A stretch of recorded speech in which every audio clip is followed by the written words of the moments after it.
Casa Editorial Lo que Importa y Uber presentan Animales Políticos con Daniel Matamala y Cristóbal Belolio. En el episodio de hoy, sale economía, entra seguridad. Conversamos con el analista político Jorge Pirincho Navarrete.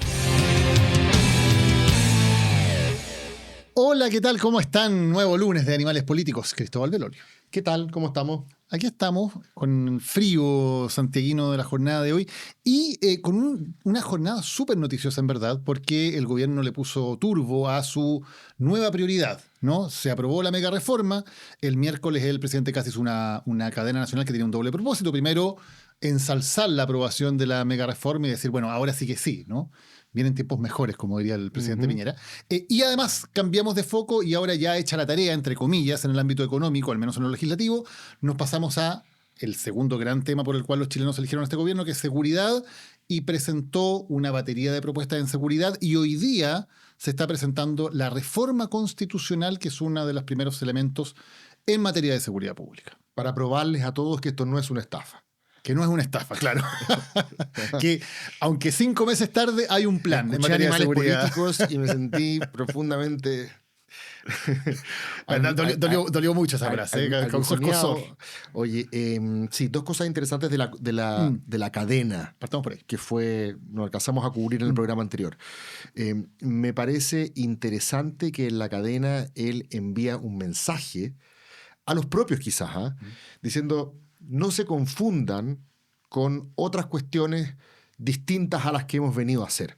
A nosotros nos eligieron por orden público y economía, así que cualquier otro volador de luces no viene con nuestro patrocinio. Lo mencionó a la pasada. Y yo creo que el subtexto era privatización de Codelco, ley escucha tu corazón, todas esas otras cuestiones que han formado parte de la discusión en las últimas semanas por la presión que libertarios especialmente le pone el gobierno por derecha, por la presión que se sufre el propio partido del presidente por no quedar como la derechita cobarde al no suscribir estos proyectos que le abran el corazón identitario de la derecha más dura.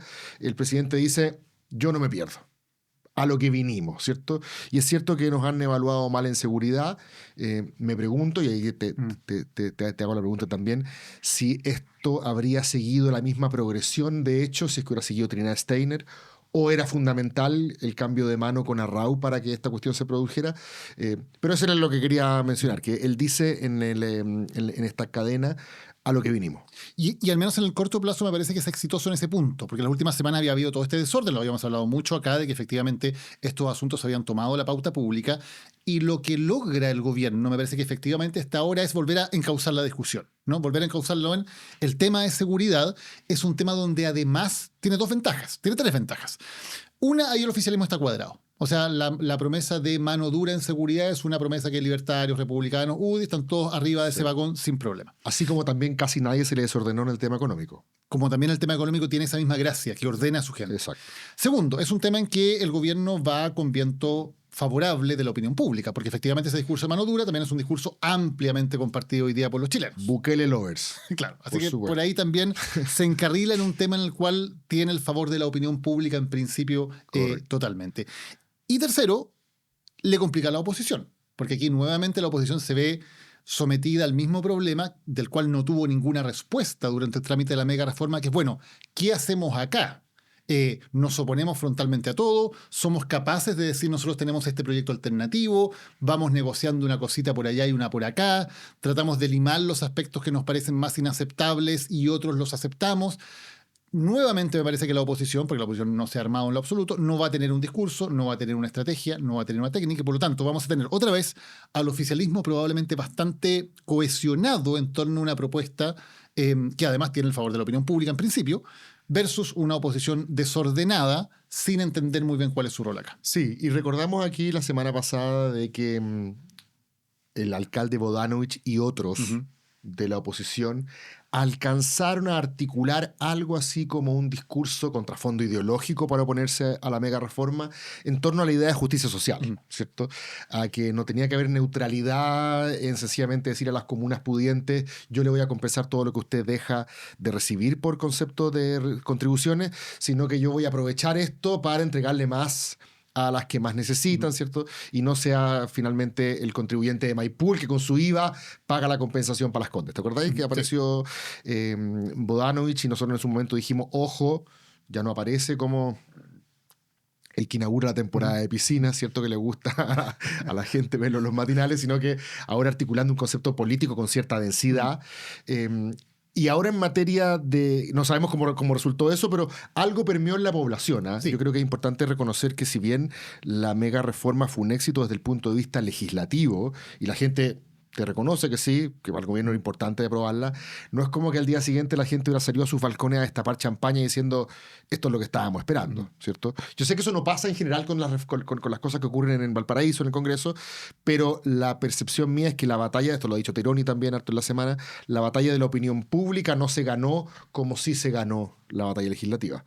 Y respecto de seguridad, la pregunta es, ¿cuál va a ser entonces el concepto en torno al cual ahora la oposición va a decir, pues no puede suscribirla en forma acrítica y decir, sí, vamos con... Pero es que este es más difícil para la oposición, porque en la mega reforma uno entendía que había ciertos conceptos en los cuales la oposición tenía súper claro que estaba en contra, ¿no es cierto? Y tú acabas de dar el mejor ejemplo con las contribuciones y el alcalde Bodanovich, y aún así, favorece a los ricos. Aún así les costó un montón articular un discurso. Recién lo vinieron a hacer en un punto específico al final. En este caso, además, está el problema adicional de que algunas de estas medidas los propios opositores los han pedido. Por ejemplo, el alcalde Bodanovich ha dicho que él está a favor de que haya presencia de las Fuerzas Armadas en barrios que están tomados por el narco. Claro. Y una de las cosas que hace este proyecto de ley, o la reforma constitucional, es precisamente crear un nuevo estado de excepción que habilita que las Fuerzas Armadas puedan participar en el resguardo del orden en lugares tomados por organizaciones criminales o terroristas. O sea, uno entiende que esa parte, por lo menos, en la oposición, partiendo por los propios alcaldes, van a decir, sí, mira, estamos de acuerdo con esto. O sea, es más complejo todavía para la oposición hacer su pega en esta reforma que en la anterior, me parece. Sí, estaba pensando cuál concepto o en torno a qué ideas uno podría oponerse, si es que fuese el caso. No estoy diciendo que haya que oponerse por oponerse. Pero estaba pensando que los conceptos son más bien de textura liberal, son más bien garantistas, son más bien proceduralistas. Es decir, mira, fíjate que este estado de excepción constitucional que usted propone, señor presidente, pega en el palo con la violación de ciertas libertades individuales, ¿cierto? Pega en el palo con la violación del debido proceso. O sea, valores que parecen ser más propios del repertorio liberal garantista.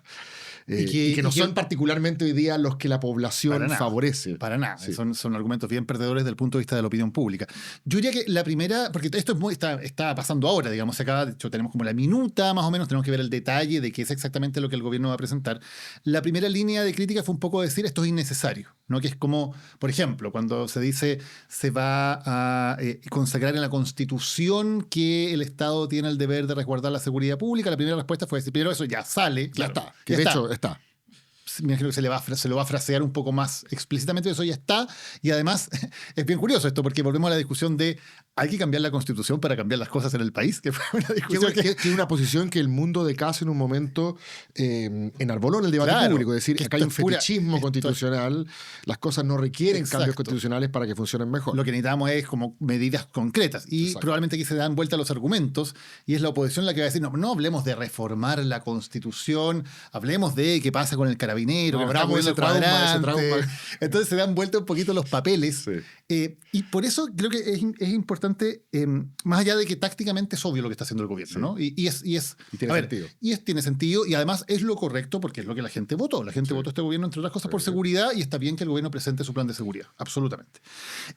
A mí me llama la atención primero por qué se pone tanto énfasis en el tema de la reforma constitucional, ¿no? Porque toma el gobierno la decisión de que aquí, más que hacer una cosa que tuviera que ver más con medidas súper como en terreno, que era lo que había hecho estos meses, ¿no? Medidas como muy de detalle del procedimiento, del operativo, del copamiento del barrio, del ministro en terreno, dice, no, vamos a llevar esta discusión súper arriba a una reforma de la Constitución.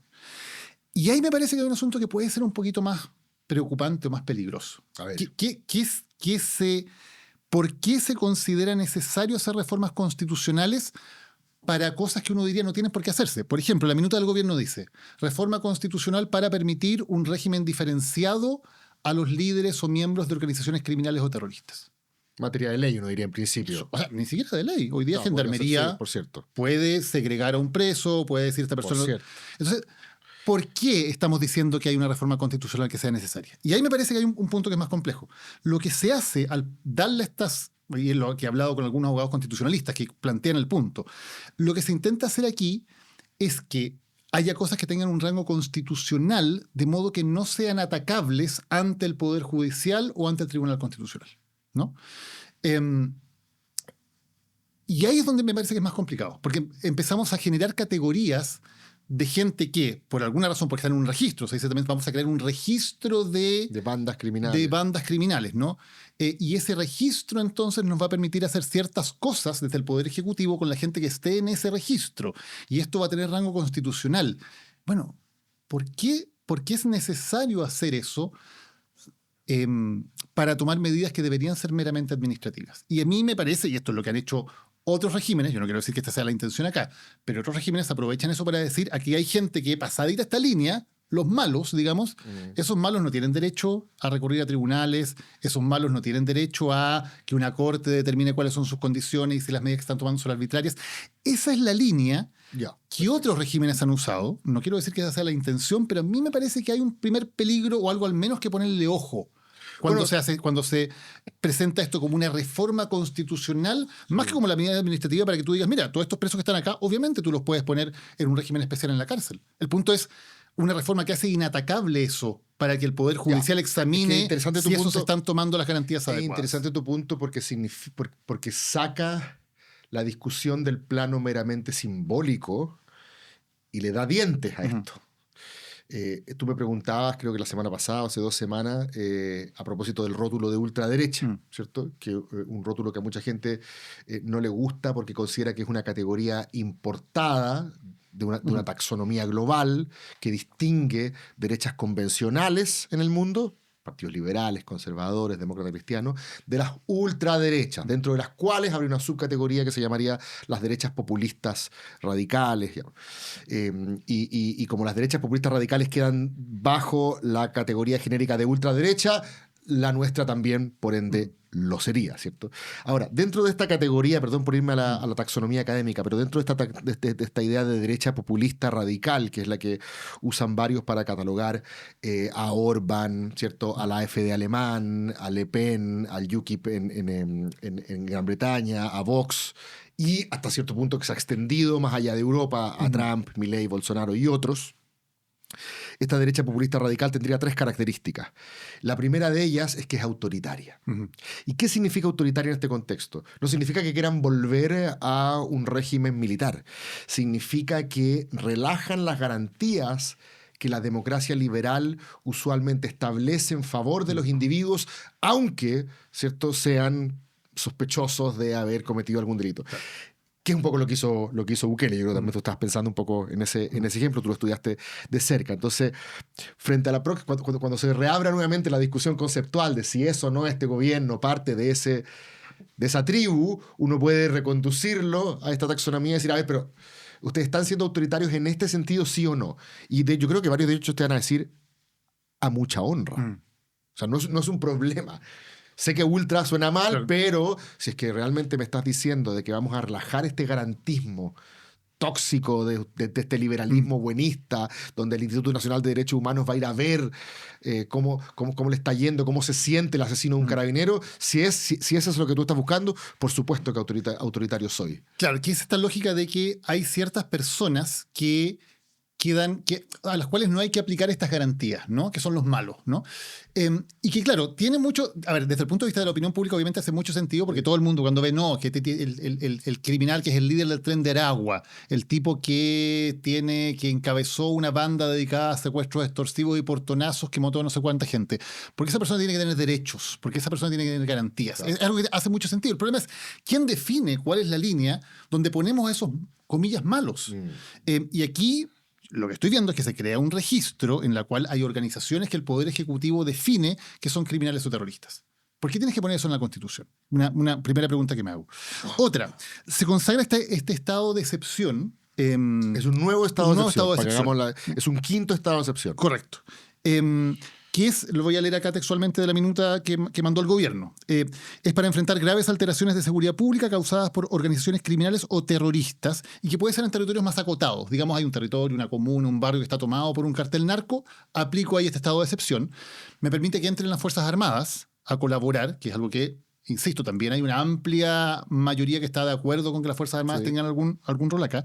Y permite también, y esto le hago el punto porque Javier Couso, que es un abogado bien prestigioso, me dijo, pon atención en esto, dice, permite establecer controles de desplazamiento y reunión, requisar bienes y acceder a telecomunicaciones, entre otros aspectos. Y uno se pregunta, ¿queremos que el gobierno, porque hay una zona, digamos, de la región metropolitana, hay zonas que están tomadas por el narco en la región metropolitana, donde se podría aplicar este estado de excepción, ¿no? Tenga el derecho a acceder a telecomunicaciones, así en un sentido muy amplio. Ojo, que los estados de excepción lo que hacen es que esto se haga sin, porque hoy día tú puedes interceptar telecomunicaciones con autorización de un juez en una investigación judicial. El estado de excepción lo que hace es que es el Poder Ejecutivo el que toma este tipo de normas. Sin control judicial. Sin control. Queremos que el Poder Ejecutivo pueda decidir en un sector de la región metropolitana puedo acceder a telecomunicaciones. A mí me parece complejo. O sea, tú conoces a Lucía Santa Cruz, ¿cierto? Sí. Una conocida, podríamos llamarle liberal conservadora, intelectual liberal conservadora de la plaza, en esa frontera, al menos lo ubico yo desde el punto de vista ideológico. Escribió un tuit que yo creo que tenía este destinatario diciendo, alguna vez un profesor me enseñó de que cuando planeabas algún tipo de intervención a la libertad de las personas, pensaras que el que iba a aplicar esa norma es tu peor enemigo. Es decir, no hay que pensar solamente en esto para el gobierno de Kast controlando al Tren de Aragua. Esta es una norma que va a quedar en la Constitución para que cualquier ejecutivo mañana pudiese eventualmente aplicarlo a ese u a otros casos. Y ahí está el clásico temor. ¿Qué pasa cuando se utiliza para monitorear a tus adversarios políticos, por ejemplo? O sea, sería una buena pregunta para los parlamentarios oficialistas si les gustaría que un futuro gobierno del Partido Comunista y el Frente Amplio tuviera este poder. Claro, no, porque es interesante porque uno aquí tiene que pensar en instituciones permanentes del Estado, ¿cierto? Además se está reformando la Constitución. Exacto. O sea, ni siquiera es parte de un programa de gobierno o algo así. Entonces, ahí es donde, a ver, yo sé que todo esto suena un poquito todavía especulativo, ¿no? Porque efectivamente todavía no tenemos exactamente el detalle del proyecto, ni de cómo se va a tramitar, ni de la discusión acerca de cuáles son las razones para llevar esto a rango constitucional. Pero precisamente por lo mismo, considerando los antecedentes también que ha tenido este gobierno cuando plantea seguridad. El presidente Kast fue a El Salvador y dijo que quería hacer lo mismo. Ese era su modelo y que tenía excelentes ideas de muchas cosas que se han hecho en El Salvador. Uno dice, bueno, ojo, porque este tipo de normas, exactamente estas, crear un registro de organizaciones criminales o terroristas, se ha aplicado en otros países para hacer todo tipo de persecución y para dejar a gente de alguna manera fuera del resguardo de la justicia y de la ley. Sí, yo creo que, no sé si te conté, pero me tocó asistir a la exposición de una investigación de Loreto Cox, del CEP, justo, la Católica, no me acuerdo, que justamente le pregunta a la ciudadanía en El Salvador, no solamente por cómo ven las políticas de Bukele, la inmensa mayoría las aprueba, sino que les preguntan también si ellos están conscientes de que algunas de las personas que están pagando en las megacárceles no necesariamente son culpables o, digamos, con juicios muy express por un llamado telefónico que lo echó al agua, cayeron adentro y la gente dice sí. O sea, hay una cierta, pero hay una cierta conciencia de que tú, para elevar el volumen en materia, esto es como un ecualizador, ¿cierto? A propósito de quién pone la música.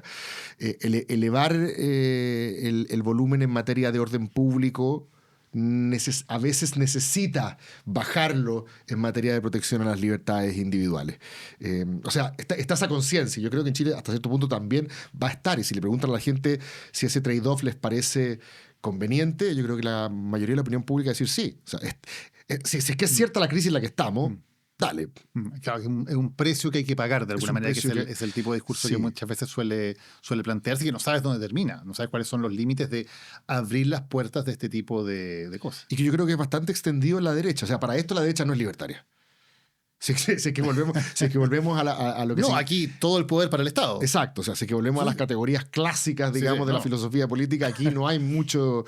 Que una discusión que tuvimos, una pincelada cuando se discutió la reposición de la detención por sospecha, que en el fondo era un control de identidad, ¿te acuerdas? Que también se discutió si es que acaso había o no una derecha liberal que dijera, ojo, estoy preocupado aquí por los derechos individuales. Algo de eso hubo, un tufillo de eso hubo en el mundo de Bópoli, pero el resto no, y de hecho no lo encontró muy problemático. El control de identidad arbitrario en Chile hoy día es ley, y es ley aprobada transversalmente. También lo aprobó la gente de centro izquierda, un control que hoy día un carabinero te puede parar en la calle y decir, páseme sus documentos. ¿Por qué? Porque sí.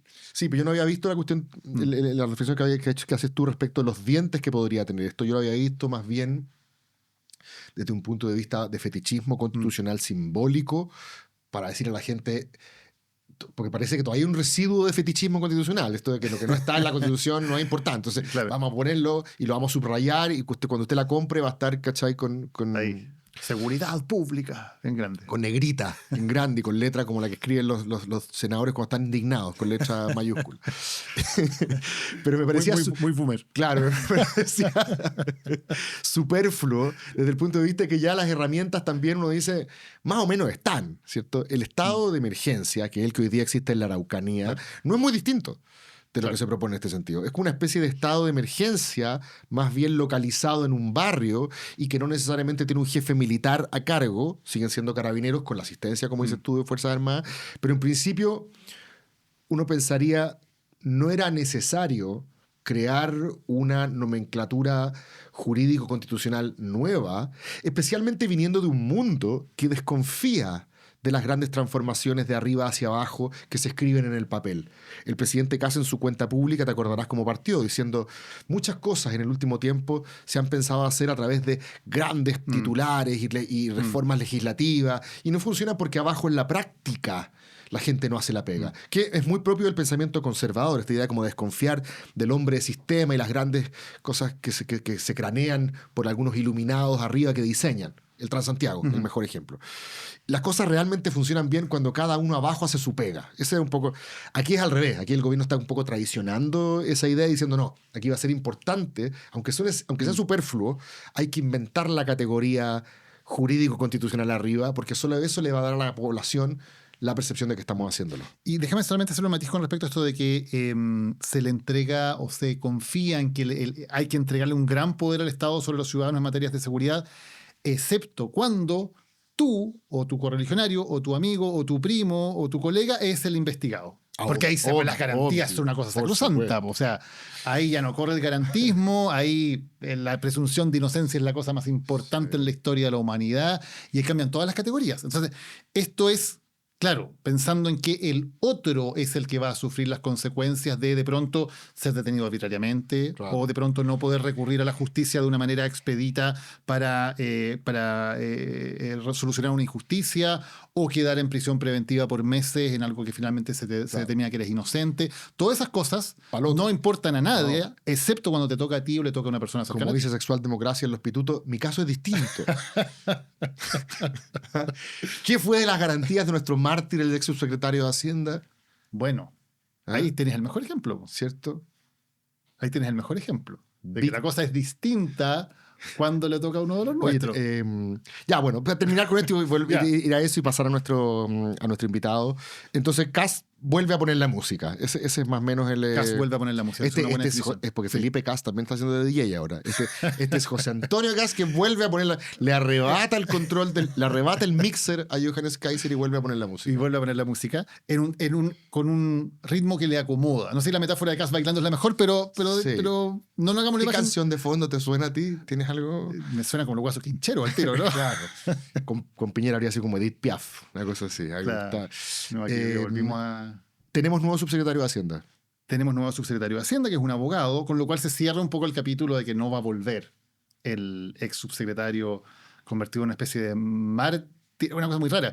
Los mismos que empujaron, obligaron a que se hiciera este sistema draconiano de test de drogas para cualquier persona, ellos mismos ahora elevaron a mártir a una persona a la que ese mismo sistema de alguna manera le hizo que le saliera un test positivo, cosa que solo demuestra, a mi juicio, la hipocresía y el Así doble debe estándar. ser. Oye, bueno, subsecretario, lanzado. abogado, espero que algo de números sepa, porque voy a hablar aquí por mí nomás, pero los abogados tenemos ciertas limitaciones en ese ámbito. Me imagino, espero que no se haya tomado una cerveza en 2 años. O sea, imagínate el nivel de controles que debe haber sido sometido ese pobre hombre.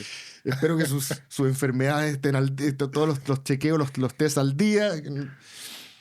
Que ni tosa es la pega, porque si no...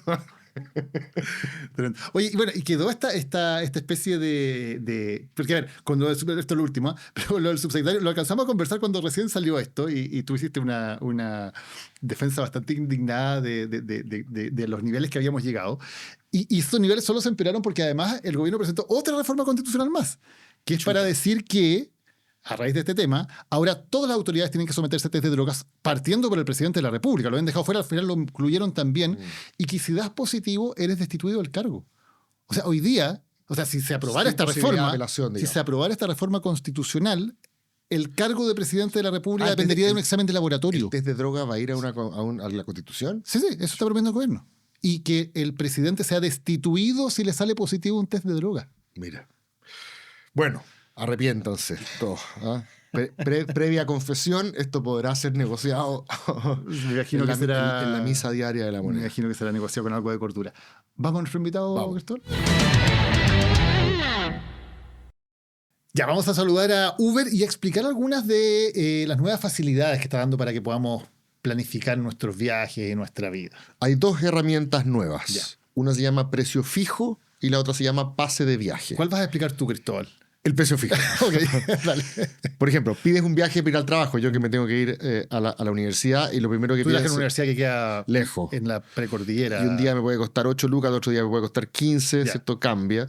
Y para que esto ya no sea un problema, es decir, la variación y pueda planificar el gasto, ¿cierto? Uber anunció una primera herramienta que se llama precio fijo. ¿Qué es lo que es el precio fijo? Puedes proteger el valor de tu trayecto habitual durante 30 días, como una especie de congelamiento, ¿cierto?, de la tarifa. Al pagar una tarifa única de 999 pesos, por luca proteges ese precio por 30 días. Y si cuando pides el viaje el precio es menor a esa tarifa congelada, se te respeta el precio menor. Ya, oye, te tengo otra alternativa que también te puede servir, que es el pase de viaje. A ver. En el fondo, que es cuando haces trayectos a un lugar también más o menos específico, uno que va al trabajo, que va a ver algún familiar siempre, puedes comprar paquetes de 5, 10, 15, 20 incluso trayectos a ese lugar por adelantado. Entonces no tienes que preocuparte de las variaciones de la ruta, sino que ya tienes comprado ese paquete con una cantidad de viajes. Un prepago. También. Algo así. Así también es otra posibilidad para planificar mejor nuestros presupuestos, además en tiempos complejos como los que estamos viviendo. Está buenísimo. Entonces tenemos el precio fijo y pase de viaje, las nuevas herramientas de Uber. Estamos de regreso en Animales Políticos, como todos los lunes, analizando la contingencia política chilena principalmente. Hoy nos acompaña un invitado que hemos perseguido hasta el cansancio para que venga aquí con nosotros a conversar. Hoy hemos logrado vencer esa resistencia en un hito histórico en este programa. Es un abogado, columnista, un conocido contertulio muy agudo en sus observaciones sobre la política chilena, Jorge Pirincho Navarrete. Un placer que estés con nosotros. Muchas gracias, Cristóbal. Muchas gracias, Daniel. Navarrete sin S. Para echar en materia. Voy a empezar a decir Navarrete ahora porque cuando me dicen que no lo diga, lo digo. Hincharaú, además, muy importante. Oye, partamos por un poco lo que estamos conversando. ¿Qué te parece o qué reflexiones te motiva esta agenda de seguridad que está planteando y con harta fuerza el gobierno? Lo escuchaba con harta atención en la primera parte del programa y hay algo que no deja de llamarme la atención y que tiene que ver con todavía la falta de escrutinio de una cuestión que a mí me parece francamente sorprendente. Fíjate que el presidente José Antonio Kast fue candidato 3 veces. Las 3 veces que fue candidato, el tema de la seguridad fue su bastión fundamental. Esa es la razón por la cual además se impuso de manera superlativa en la última elección presidencial. Y no deja de sorprenderme, te insisto, el nivel de improvisación que en esta materia ha habido. Es decir, no solamente el gobierno que más tiempo tuvo desde que sabía que iba a ser electo hasta que asumió, el presidente hasta el último minuto quería nombrar a un senador electo como ministro de Seguridad. Nombra a una mujer que muchos se preguntan o dudan de cómo llegó a ser ministra. Yo francamente ya a esta altura dudo cómo llegó a ser fiscal regional, que sale a los 2 meses reconociendo que no sabía que tenía que tener un plan sobre esta materia. Y todo eso evidencia una cuestión que a mi juicio es bien importante, y es que en el tema de seguridad lo que se ha exacerbado es el miedo, es la subjetividad de los ciudadanos, pero nunca de verdad hubo un plan concreto sobre esto. Y que a esta altura se presente me parece una buena noticia, pero insisto, no deja de ser sorprendente que no haya un escrutinio político más severo respecto a esta cuestión. Y de lo que ahora se presenta, porque también, una cosa que me llama la atención también es que muchas de las cosas que se están presentando hoy día tampoco fueron las cosas que se dijeron en campaña. O sea, en campaña no se nos dijo, miren, aquí para enfrentar el tema de la seguridad es indispensable hacer una reforma constitucional que tenga todos estos puntos. Y hoy día, 5 meses después de asumir, nos dicen que sí es indispensable, por ejemplo, tener una reforma como esta. O sea, cambiaron de idea o lo estudiaron en profundidad, cosas que no habían estudiado antes, no lo sé. No, yo creo que hay una línea de continuidad, fíjate. Yo te escuchaba, Daniel, en la primera parte, especialmente sobre tus aprehensiones, que llevar esto a nivel constitucional podría significar evitar o soslayar el cuestionamiento a distintas medidas, proyectos, algunas de carácter administrativo, otras legal. Yo creo que eso es correcto. Pero a mí me parece que esto tiene continuidad con lo que se venía diciendo, insisto, por lo mismo, tiene un valor simbólico muy profundo. No hay nada más grandilocuente que la cuestión constitucional. Y aunque eso choque con el discurso conservador y particularmente republicano, lo que trata de insistir o poner sobre la mesa es la voluntad. Aquí hay una cuestión bien interesante. Cuando uno mira la instalación de Boric y la instalación de Kast, hay muchas similitudes que a nadie le gusta reconocer. La primera tiene que ver con la alta generación de expectativas que se ven defraudadas muy tempranamente. Probablemente la metáfora de los 300.000 inmigrantes lo significa bastante bien. La segunda es la inexperiencia de un elenco, de un grupo de personas que llega al Estado y que tempranamente se enfrenta a las dificultades de gobernar. En este caso, 30 seremis renunciados o expulsados, 2 ministros, no una anécdota, digamos. 2 ministros importantes, 5 subsecretarios, en fin. Pero hay una tercera similitud. Y es que yo creo que en ese mundo, en el del Frente Amplio, y en este mundo, el de republicano, existía la pretensión o existe la convicción de que las cosas iban a cambiar solo por el hecho de instalarse. El ejemplo más dramático en el Frente Amplio es a 5 días de haber asumido la ministra Interior saliendo a balazo de Temulcucuy, suponiendo ellos que la aproximación al tema del conflicto mapuche era distinto, más empático y diferente. Claro. En el caso de seguridad ocurre exactamente lo mismo con Kast. Es decir, Kast siempre durante la campaña se limitó básicamente a decir que por el hecho de que ellos llegaran, las cosas iban a cambiar radicalmente. Y ni en materia económica, ni en seguridad eso fue así. Y esa es la razón por la cual este plan tiene cosas que a mí me parece que son interesantes, pero vuelve a reiterar una voluntad que no estoy seguro si tiene el correlato más preciso en lo que son las eficiencias políticas públicas en un tema extraordinariamente complejo. Ahora, nosotros al principio, cuando estábamos elucubrando teorías sobre cómo iba a arrancar este gobierno, siempre dijimos o pensamos de que en materia de seguridad iba a haber efectismo. No sabíamos si iba a haber efectividad, porque eso depende de muchas cosas, pero al menos todos dijimos, no, efectismo va a haber. El presidente, en vez de ir a tomarse un pisco sour con los dignatarios internacionales de Cerro Castillo, va a salir de Valparaíso con la banda puesta, se va a poner un chaleco antibala y va a ir a monitorear drones al norte. Eso era como que lo que pensamos, que no ocurrió, por distintas razones. Todavía. Claro. Bueno, esta semana ocurrió un poquito más. Por eso esta semana sí tuvimos ese tipo de cosas. Por eso digo que nosotros teníamos siempre la percepción de que la partida iba a ser muy efectista en materia de seguridad y parece que está haciéndolo ahora. Así que, como de la efectividad misma que tú dices, ¿verdad? Nunca esperamos tanto. Pero me gustaría llevarte a una pregunta quizás un poquito más de mediano plazo, porque no es de largo plazo. Tú y yo y otros en el año pasado, cuando veíamos que Kast iba a ganar, dijimos, navega con cierto viento a favor. Kast en su primer año al menos se va a encontrar con un clima político que le va a ser favorable a la instalación de su agenda y sin embargo para esa tesis, para la tesis que pensaba que este iba a ser un buen primer año de Kast, el bencinazo parece haber alterado, una contingencia que se instaló y nadie la tenía prevista, alterado las cosas porque cambió la correlación de aprobación y desaprobación muy rápido. Y como han observado varios encuestólogos, una vez que la desaprobación pasa a la aprobación, dar la vuelta es titánico. Teniendo en cuenta la información que tenemos ahora y teniendo en cuenta que quizás entró tarde, pero entró el gobierno con seguridad, la agenda económica ya dejó firmado ese asunto. ¿Cómo crees que se empalma, por un lado, las prioridades de los chilenos, que parece que siguen siendo seguridad y orden público, con la voluntad expresada por el gobierno en economía y orden público? O sea, ¿crees que se va a reponer este gobierno y va a ser capaz de, por primera vez, revertir esta cuestión titánica? ¿Crees que va a terminar siendo un buen año para el gobierno de Kast? Yo creo que sí. Y no por los méritos de esta administración, sino por los deméritos de quienes están en la oposición. Hay mucha perplejidad en la izquierda después de probablemente la derrota electoral más dura de los últimos 30 años. No había un ejercicio, me parece a mí, de autocrítica, de asumir qué fue lo que ocurrió, ni menos en los sectores más moderados o los sectores socialdemócratas, por así llamarlo. Simplemente recordar que Carolina Toá ganó a Yanes Jara en Vitacura, Las Condes, Los Barnechea, en solo esas 3 comunas, lo cual radica el dramatismo de la falta de interpretación de tu público objetivo. No hay tampoco un ejercicio, me parece a mí, de pensar esa izquierda o esas izquierdas para lo que viene por delante. Y el principal drama, diría yo, tiene que ver con la irrelevancia total, al punto tal de que esta administración, probablemente la más ideológicamente conservadora en las últimas 3 décadas, la negociación, la transacción es una cuestión que no es parte de una obligación, sino que es simplemente una concesión.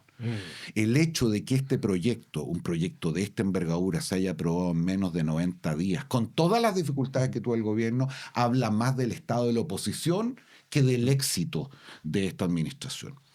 ¿Por qué traigo a colación esta cuestión? Porque si nos mantenemos el discurso inicial, el gobierno de emergencia aborda 2 temas que quienes somos parte de la cultura progresista sabemos que nos ha costado mucho, no solamente en Chile, sino que en el mundo. Quienes incluso vemos al Estado como un instrumento de transformación social muy significativo, pareciéramos no siempre comprender que su principal labor, la primera, la más importante, la que justifica al Estado, no es otra que dar seguridad a los miembros de una comunidad política. Cuando no podemos garantizar eso, nos resulta muy difícil justificar los otros roles del Estado. Y en materia de crecimiento económico ocurre, probablemente no con ese nivel de dramatismo, pero algo relativamente similar. Nos cuesta entender, incluso quienes tenemos una vocación más igualitarista, que para distribuir primero hay que generar. Y que no hay mejor política social que el crecimiento económico probablemente bien distribuido. Entonces el escenario es especialmente dramático para una izquierda que se da cuenta de que con bien poco, esta administración va a cumplir sus objetivos y tarde o temprano va a lograr algo que a ti te resulta muy difícil y efectivamente me parece a mí invertir esa curva de aprobación y rechazo. Entre otras cosas, porque como tú muy bien recordabas, el episodio de los combustibles probablemente ni siquiera el gobierno aquilató, más allá de la justificación o no de su decisión, el efecto sistémico que esto iba a generar. No es solo en términos electorales. A un mes y medio de esa decisión, cuando se le preguntaba a los ciudadanos por la perspectiva de su bienestar personal, familiar, económico, los resultados eran equivalentes al peor momento de la pandemia. Es decir, hubo un golpe anímico muy duro y muy fuerte. Y eso, me parece a mí, se va a empezar a recomponer. Y termino aquí con la segunda dificultad. Y es que, a diferencia de los temas de seguridad, cuyo indicador de éxito, KPI dirían los asesores, es básicamente subjetivo, en el tema económico es completamente al revés.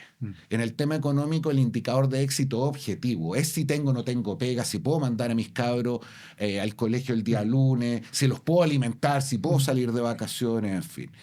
Y por lo tanto la tarea más difícil, sabemos que queda mucho, ya la cumplieron, que fue la aprobación de este proyecto, ya veremos qué ocurre con el Tribunal Constitucional. Y la parte más fácil o menos difícil porque los indicadores de éxito son subjetivos, es lo que acaban de poner sobre la mesa ahora. Déjame hacer una sola... Está interesante esto porque tú mencionas 3 similitudes, a veces difíciles de reconocer, entre el arranque de Boric y el arranque de Kast, ¿cierto? Que tienen que ver con la inexperiencia, con la expectativa, y el tercer factor era que ser automático no el cambio. Pero aquí pareciera haber una diferencia importante. La diferencia es que la generación de Boric y compañía llegaron al poder y saltaron de la calle a la moneda en 10 años, hablando de temas que dejaron de ser relevantes para los chilenos al momento de que llegaron a la moneda, ¿cierto? No sé, pues llegaron hablando de feminismo y derechos sociales y llegaron a la moneda y la gente ya quería hablar de orden público y economía. En el caso de Kast, él ha hecho campaña hablando de orden público y economía y otras cosas más que le fue sacando al azar en el camino, pero digamos con las que se concentró en campaña, pero la población también quiere seguir hablando. O sea, si es que la población hoy día quisiera hablar de feminismo y derechos sociales, Kast se encontraría en una encrucijada similar a la que vivió Boric, pero no es el caso. Es decir, sigue navegando con un viento que parece estructural a favor. Sí, completamente. Y tanto es así que exagero, no exagero tanto, pero exagero un poco si digo que este proyecto de reconstrucción era el gobierno de Kast, lo que la primera convención era el gobierno de Boric. Es decir, el aprobar o rechazar esa iniciativa iba a marcar de manera fundamental el destino del resto de la administración. Justamente como en el caso de Boric, los vientos se alteraron de manera bien significativa e impresionante, muy a poco andar, y ese proyecto, como el segundo, fueron rechazados, el hecho de que este proyecto se aprobara de manera tan rápida, más allá de los deméritos, insisto, de la oposición, es probablemente la evidencia más empírica de que los vientos siguen a favor. Consolidó en vez de cambiar el clima. Así es. Con además un agregado, ¿no? Una circunstancia que puede ser muy favorable. Lo hablábamos con Nicolás Izaguirre hace un tiempo, que nos decía el arranque económico del gobierno ha sido muy malo, no por culpa del gobierno, sino porque hay condiciones de la economía que hacían que este primer semestre fuera muy malo. Y nos decía, esas mismas condiciones hacen que la cosa va a empezar a repuntar. Nos decía, el próximo mes ya va a haber un IMASEC positivo. Ya tenemos el primer IMASEC positivo por la curva de las inversiones mineras, por una serie de hechos que no tienen que ver con la contingencia. De hecho, el proyecto de mega reforma no alteró demasiado, no hubo aceleración en la bolsa, no generó mucho movimiento en los mercados, que parecen estar mirando otras cosas. Pero sí da la impresión de que el segundo semestre va a ser menos malo que el primero y que probablemente el año 2027, no siendo un gran año económico, va a ser mejor que el 2026.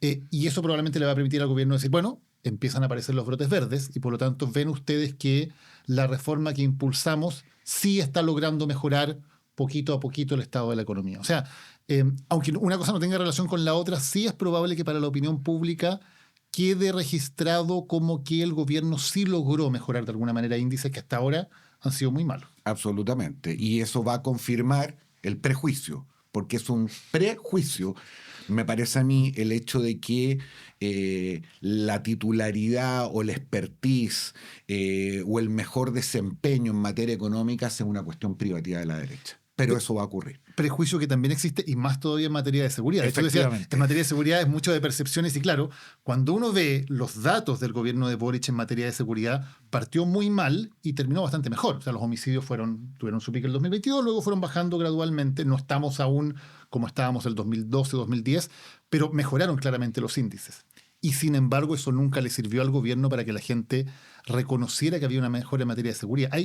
Esa es una percepción, ese es un problema del discurso político de la izquierda.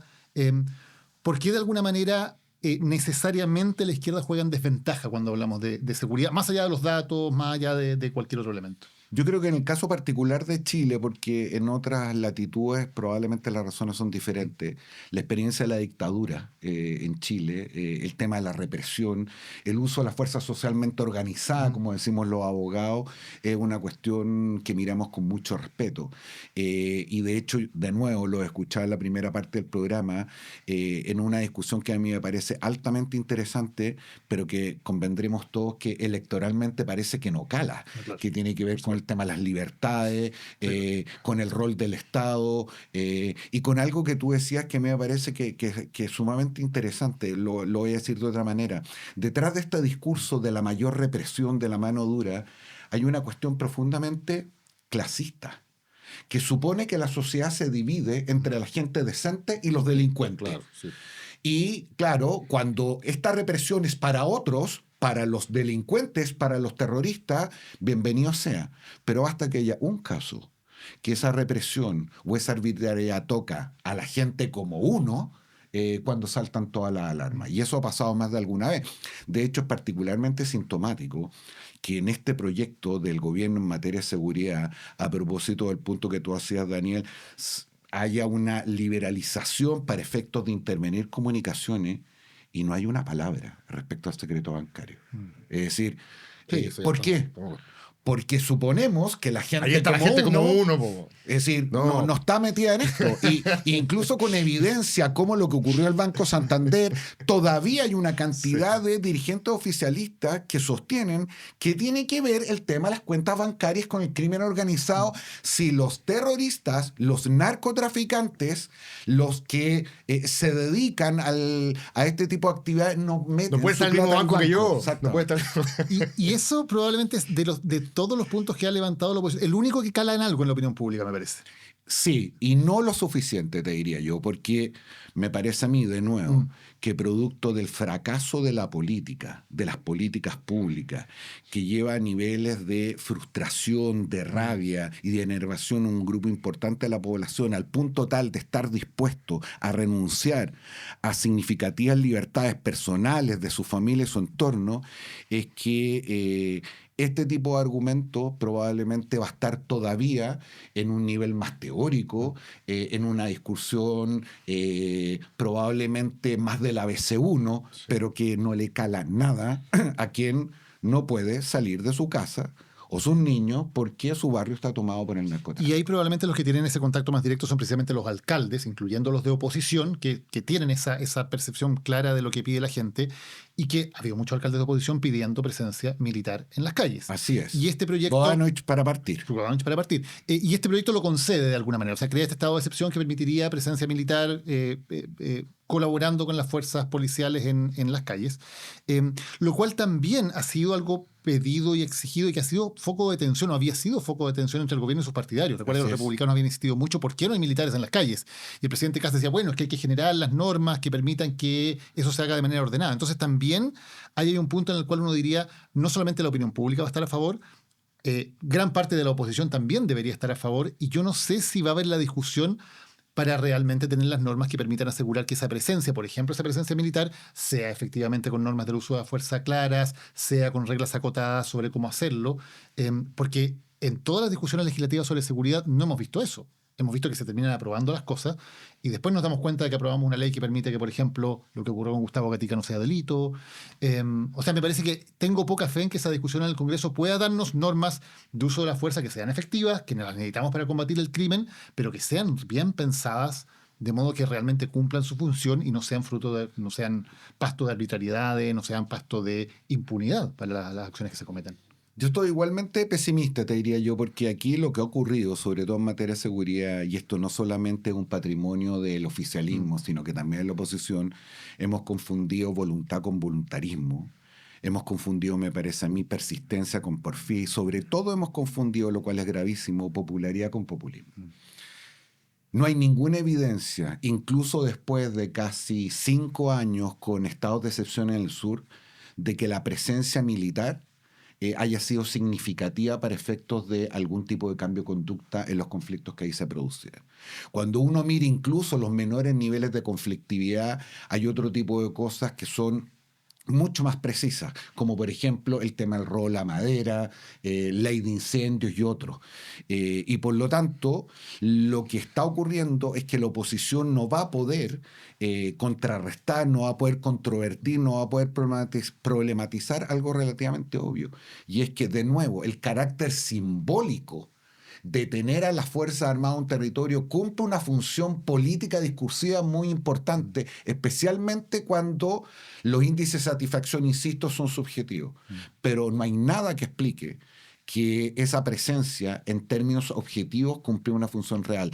Incluso al revés, los riesgos de lo que eso puede significar son infinitamente mayores a los beneficios. Partiendo por el riesgo de corrupción en las Fuerzas Armadas. Sí, si tú las metes a combatir el narco, que es lo que ha pasado en México, ha pasado en muchas Colombia partes. y en muchos lugares en América Latina. Entonces la pregunta es, ¿quién va a tener el coraje y la visión para mirar más allá del metro cuadrado que tiene delante de las rodillas, especialmente cuando la ola es de esa magnitud.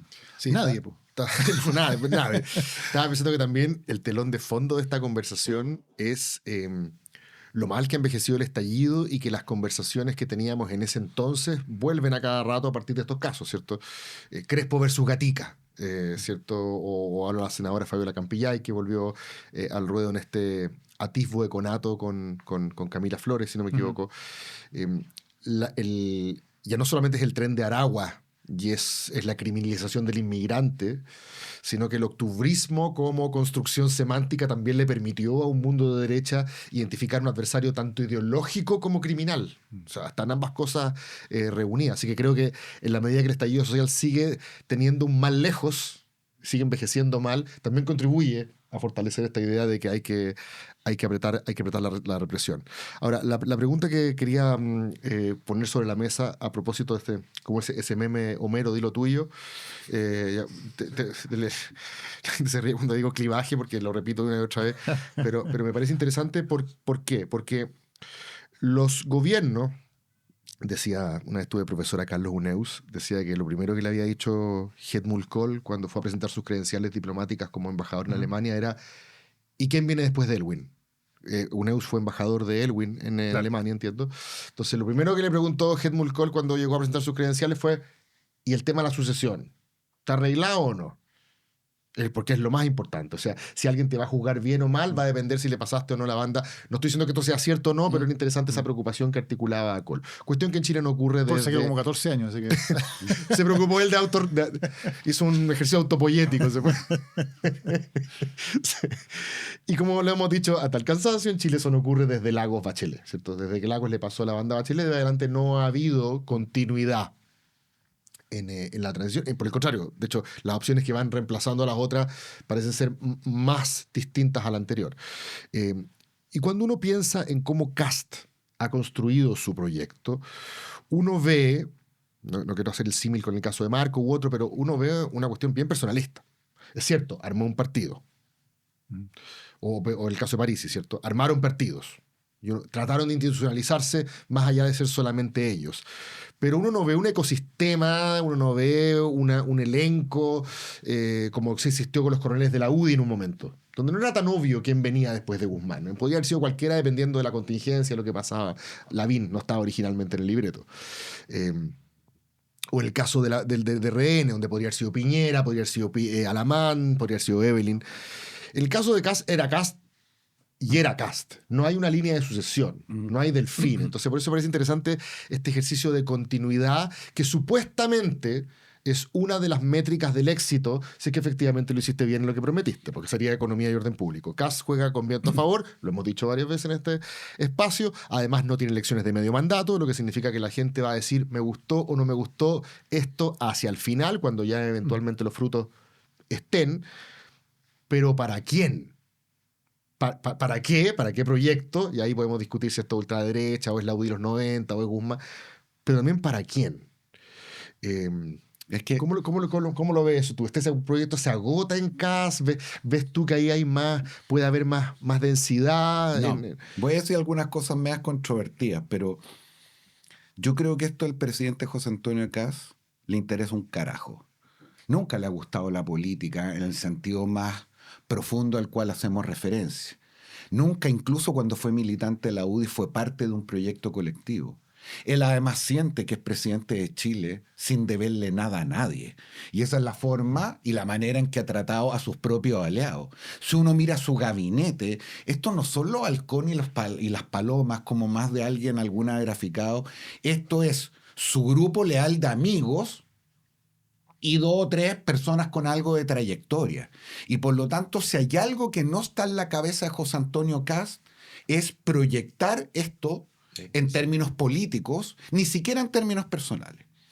Hay una segunda cuestión que creo que es relevante. No solamente en Chile, en América Latina solo hay 2 países que en los últimos 25 años, solamente 2 países que se han reelegido en su color político. Y por lo tanto, la tendencia para la región y para el país que eso no va a ocurrir. El que gana pierde. Y por lo tanto, no es bajo ninguna condición un requisito de éxito para un gobierno el que te sucedas políticamente. Ya. ¿Cuál es el requisito de éxito? Y ahí yo creo que tenemos que mirar con cuidado.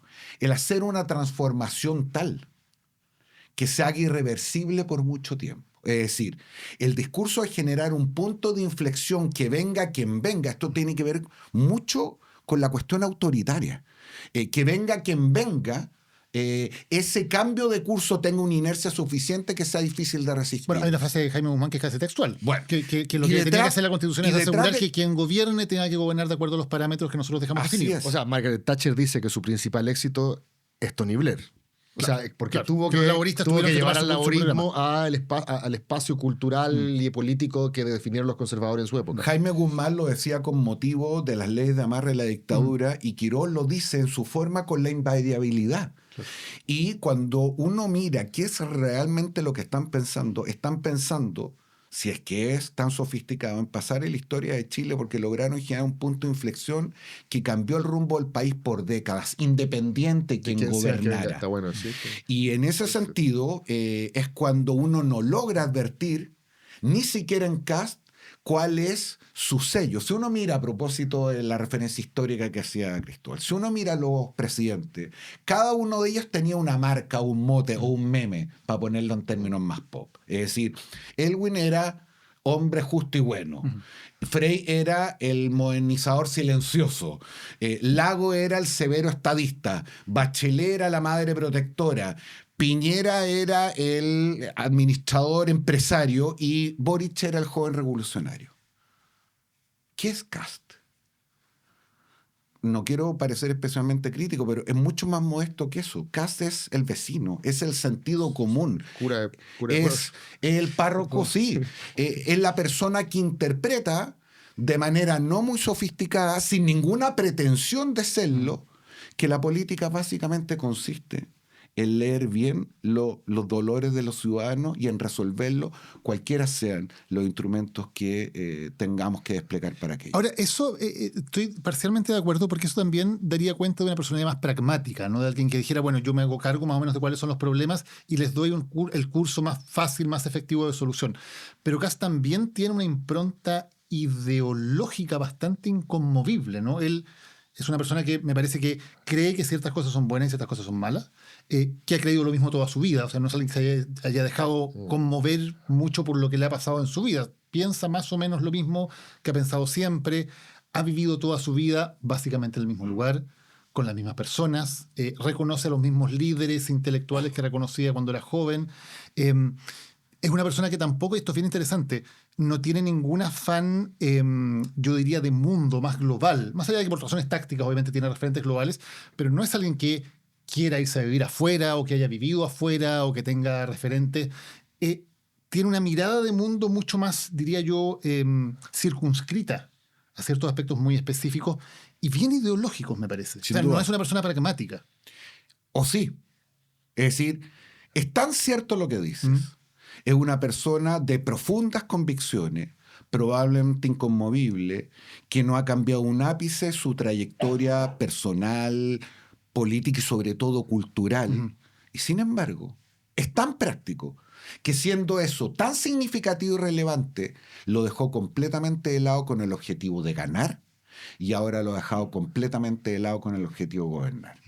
A alguien de nosotros le cabe duda de que en el seno de su almohada, con o sin pía al lado, el proyecto de Escucha en Corazón no le hace sentido a José Antonio Kast. Le encanta, por supuesto. Ahora, alguien de nosotros tiene una duda, yo no la tengo, que es tan pragmático, que incluso entiendo, lo repitió hoy día en la mañana, que bajo ningún aspecto su gobierno lo va a patrocinar.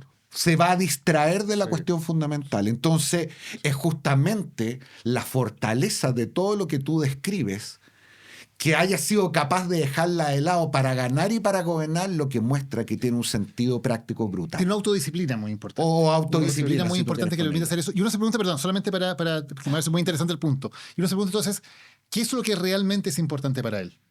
Porque cuando tú dices su gobierno pretende y tal vez logre dejar una marca muy relevante. Por ejemplo, en materia económica está claro, ¿no? Que lo está logrando con temas como la invariabilidad, por ejemplo, o la rebaja de impuestos. Yo perdona, Sí. Daniel, yo juego en lo que viene después. El tema del empleo. Ese empleo, mercado financiero, Mercado financiero. reforma del estatuto administrativo. Es decir, yo no miraría en menos o supondría que habiendo aprobado el proyecto de reconstrucción la tarea está terminada. Ellos, más bien esto es el punto inicial. Reducción o limitación del Estado. O sea, hay un punto en que claramente están tratando de dejar una marca.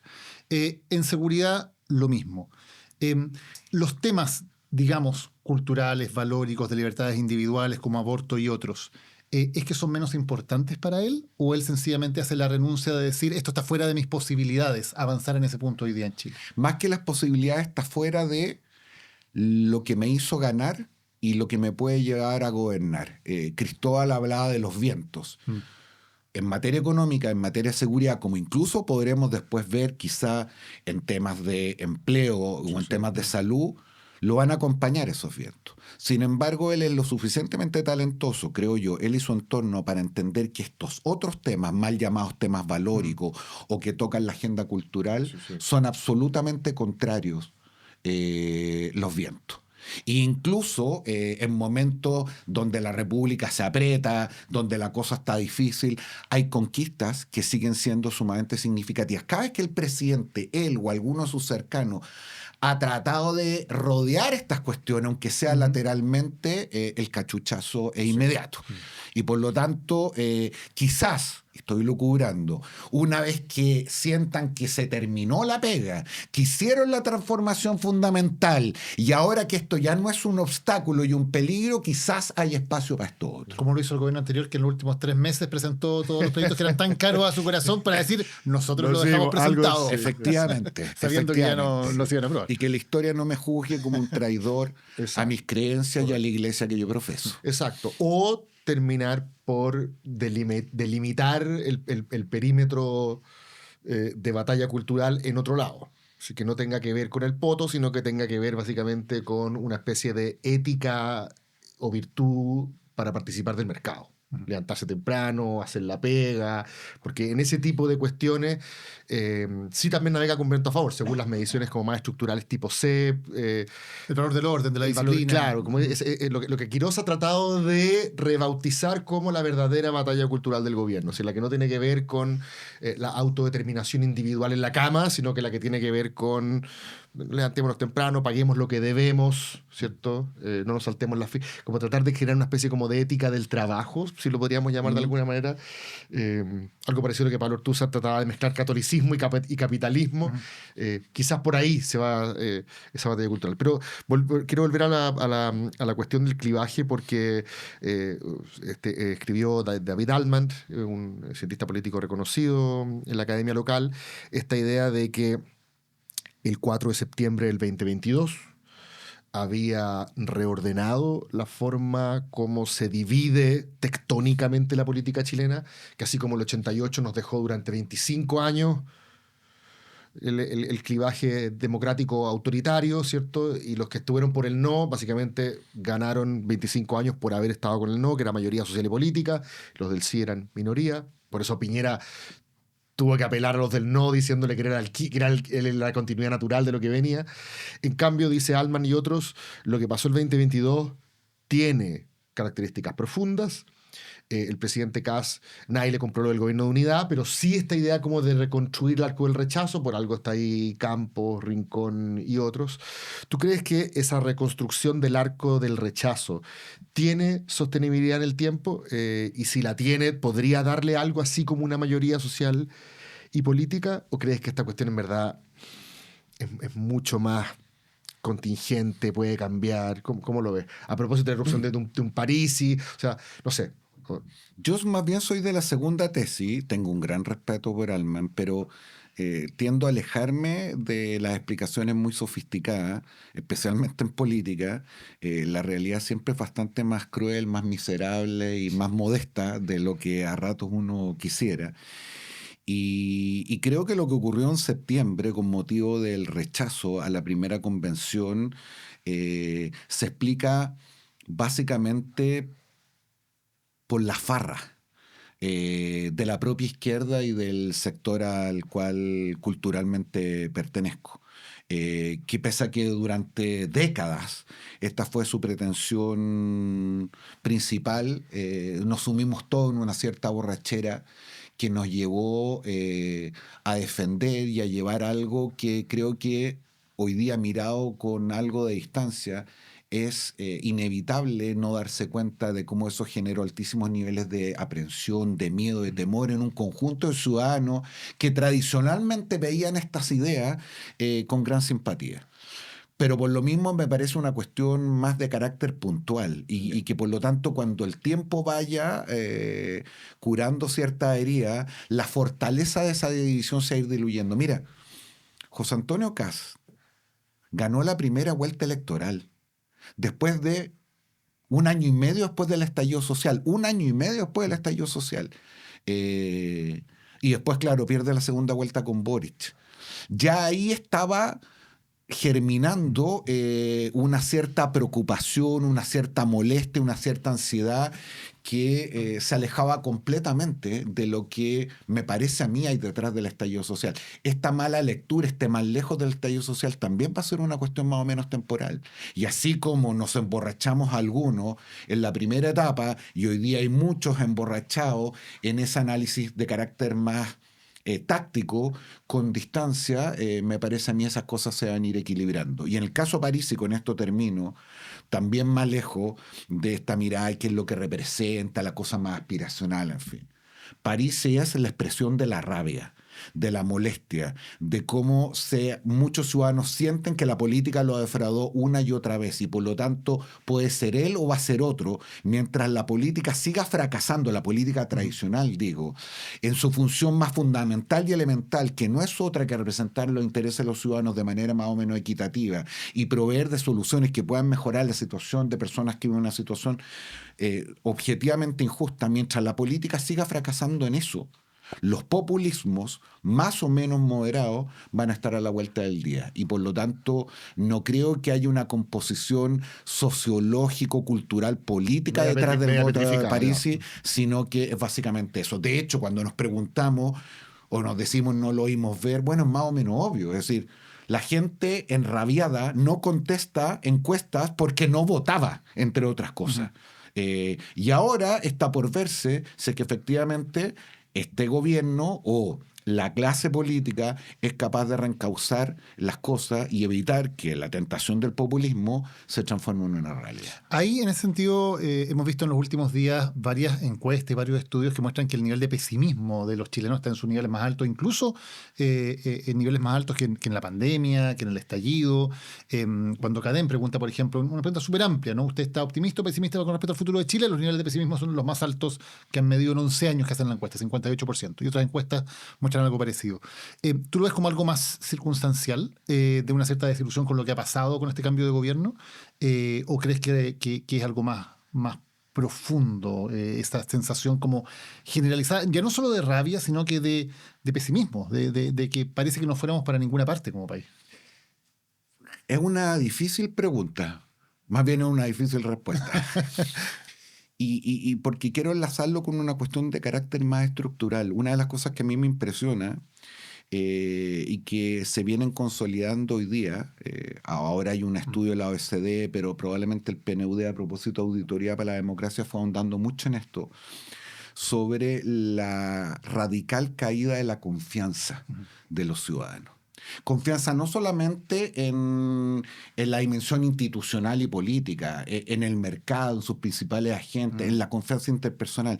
Chile, comparado con sus propios números, es probablemente los países que más ha caído en América Latina y de una manera bien brutal en los últimos 10 años.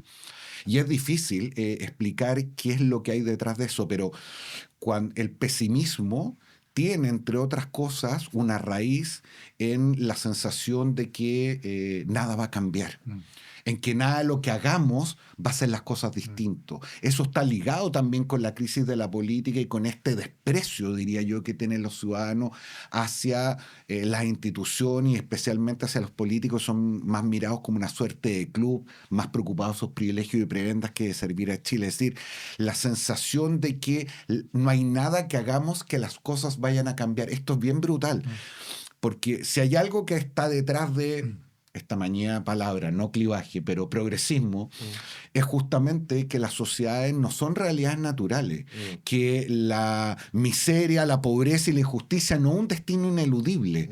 Bueno, pareciera la sensación de que hay mucha gente que empieza a creer, a lo menos en sus actos y en sus palabras, algo como eso. Yo siempre traigo a colación una metáfora que creo que lo ejemplifica sumamente bien. Cuando uno enfrenta una luz verde, ¿por qué pasa? No pasa porque haga el ejercicio racional de quien está enfrente de una luz roja y si se pasa una roja un carabinero puede sacar un parte. Uno pasa porque hay un pacto básico, civilizatorio, en el cual incluso uno entrega la seguridad a sus seres queridos. Ese pacto dice luz verde se pasa, luz roja se para. Cuando eso se pierde socialmente, es muy difícil construir algo. Y yo creo que lo que a nosotros nos ha pasado es que hemos perdido profundamente la confianza en lo que somos y en lo que podríamos hacer. E insisto, y no solo en una dimensión política institucional, en una dimensión social y cultural. Y eso me parece que es gravísimo porque no va a resultar muy difícil salir de ahí. Hay un actor que fue muy importante en la política chilena, que es la democracia cristiana, que ocupaba una especie de rol de tercera vía en lo que en su momento fue el capitalismo salvaje y el marxismo ateo, y que proponía una solución intermedia, que vivió tiempos de gloria en su adolescencia, juventud, llegó al poder con Eduardo Frei Montalva. Después, en una etapa más madura, gobernó 2 veces, y más si que consideramos los gobiernos de la Concertación, ¿cierto? Pero 2 veces con presidente, con un Elwin que ya miraba esta sociedad moderna con algo de incomodidad, diciendo yo nunca he pisado un mall, el mercado es cruel, ¿cierto? Esta DC que le costaba poder compatibilizar el diagnóstico de su origen con este mundo que entre todos contribuimos a crear. Y con el tiempo en Chile ya hemos visto cómo el encorvamiento generacional de su electorado, la pérdida de como atracción cultural de su discurso y otra serie de fenómenos han hecho que se haya prácticamente jibarizado. Y hoy día no juega ningún rol relativamente relevante, prácticamente creo que tiene un diputado en toda la región metropolitana, y sus principales figuras... entre las cuales pienso en Orrego, pienso en Claudio Castro, por presionar, ya ni siquiera son DC. Tú también renunciaste a ese partido hace un tiempo atrás, pero en algún minuto fuiste mitocondrialmente DC, no sé si por comunitarista, por social cristiano, por alguna de las coordenadas que te unían a ese mundo, más allá de la cuestión, digamos, como familiar o tribal. ¿Qué pasó ahí? ¿Dónde nos ubicamos hoy día? Yo sé que los partidos mueren de jóvenes y no de viejos. Es raro que un partido diga, creo que la sociedad chilena ya no nos necesita, cerremos la puerta. Pero ¿qué rol juega hoy día el ADC ahí? Ninguno, me parece a mí. Y por varias razones. Tú esbozaste la primera con mucha claridad. La ADC es un partido que es hija de otro tiempo, de un momento donde la Guerra Fría dividía el mundo entre capitalistas y socialistas planificadores. De hecho, la falange justamente significa eso, la flecha que atraviesa estas 2 barras. Quien más bellamente lo dijo fue Radomiro en el tercer congreso ideológico, allá por el año 57, que decía: somos quienes luchan simultáneamente por el pan y la esperanza, somos la síntesis entre la justicia y la libertad. Ese mundo se acabó, y eso que era un activo se transformó en una cuestión común, en un desde, en un default. Sí, es decir, salvo algún par de miserables hoy día en el planeta, más de un par desgraciadamente, consideran que la libertad es incompatible con la justicia social. Eso hoy día no está en el discurso ni siquiera de los más conservadores. Y por lo tanto, la vuelta a la democracia le dio un aire a la ADC adicional que ya no tenía a esa época, y que llevó al gobierno de transición de Elwin y después al de Frei. Y desde el año 90 la ADC ha perdido más de 1 millón de votos. Y no me parece para nada dramático. Es decir, el ciclo de la vida. Y es el ciclo de los partidos, y creo que, y esto vale para los concertacionistas, yo uno de tomo y lomo, vale también para interpretar de manera menos severa tu pasado y dar esa muerte como parte de cierre un ciclo. Churchill, la figura más importante en la política británica, probablemente uno de los políticos más queridos, más reconocidos, después de 4 veces primer ministro, pierde una elección con los laboristas. Significa que los británicos o los ingleses consideraban que Churchill era un mal político, que su legado no era el que corresponde. No, probablemente el fenómeno posguerra llevó a que... ya fue. Las tareas eran otras y los momentos eran distintos. A mí me parece que ha ocurrido más o menos exactamente lo mismo. Y si a eso le agregamos que el fetiche del centro político, si entendemos esto como un punto que equidista entre la izquierda y la derecha, no existe. Y no existe ni siquiera en términos culturales. Cuando uno mira las encuestas hoy día, sumado a los fenómenos de mayor polarización, donde la moderación, la tranquilidad, la falta de estridencia no tracciona electoralmente nada, ese tipo de manifestaciones políticas y culturales están destinadas a morir. ¿Y te parece que hoy existe algo como un centro, como el Partido de la Gente? ¿Es algún tipo de centro, no sé, un centro excéntrico, un centro como que sí articula ese discurso, ¿no? Esta famosa frase de París, que no somos ni fachos ni comunachos. Bueno, es también una forma tal vez menos sofisticada, menos poética que la de Radomiro Tomic, por cierto, de decir no somos ninguno de los extremos. Nuestro valor precisamente es que no estamos enarbolados con ninguno de estos extremos que se consideran perjudiciales. ¿Hay algo similar en cómo se tratan de plantear? Sí, Daniel, lo hay, pero me parece que en un sentido distinto. Paradojalmente lo hay como lo enarbolaba el gremialismo hace 20 años atrás, más bien como la ausencia de política. Uh-huh. Es decir, siempre se ha dicho que los populismos son proveer de soluciones sencillas a problemas complejos. Uh-huh.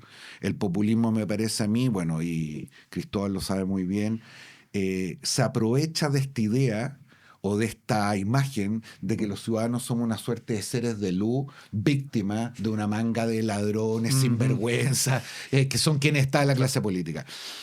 Y por lo tanto, en esa definición del PSG, como, y esto no tiene nada nuevo, como en la del gremialismo en su minuto, como en la de Frafra, los primeros años de transición, es negar a la política, como lo fue incluso en algún minuto Lavín con el slogan los problemas reales de la gente, es decir, aprovechan el desprecio, la molestia y la legítima sensación de los ciudadanos de que la política les ha fallado. Y por lo tanto yo no pertenezco a ese mundo, no soy parte de esa casta.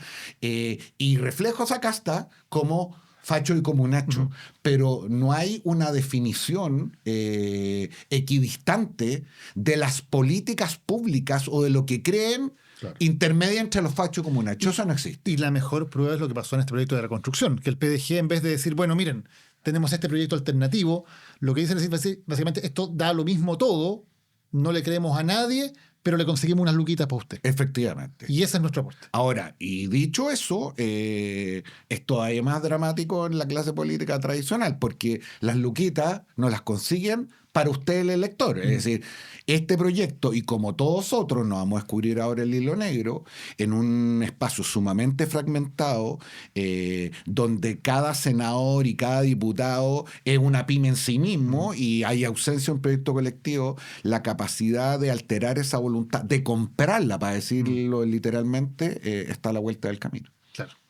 Jorge Navarrete, ha sido un placer estar contigo hoy en Animales Políticos. El mío, muchas gracias por la invitación, me entretuve mucho. Nosotros también, muchísimas gracias por habernos acompañado. Nos encontramos el próximo lunes en otro capítulo de Animales Políticos. Animales Políticos fue presentado por Uber y por Casa Editorial Lo que Importa. Dirección ejecutiva Daniel Matamala. Producción general Paulina Barrales.